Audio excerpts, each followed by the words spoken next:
Hi, and welcome to Voice with Julia and day 40 of our Marchesi Vocal Challenge. Today, we're going to be looking at exercise number 57. Now, you might be confused why I didn't include this as an inversion pair with yesterday's exercise 56. And the reason I didn't is because we have some different pitch variants in this version.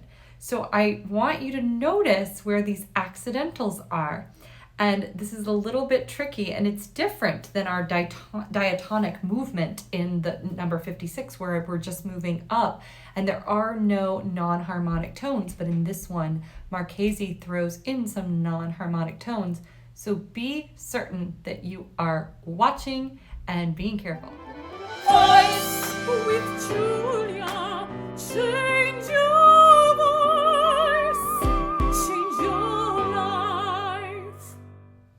So exercise 57, we're going to start in that higher registration and keep the hook up of the high registration as we come low. And remember, we're going to be switching directions. So keep your eye on where we're going, get very comfortable with this pattern, and note where those accidentals occur, because those are going to change the structure of the scale just a little bit.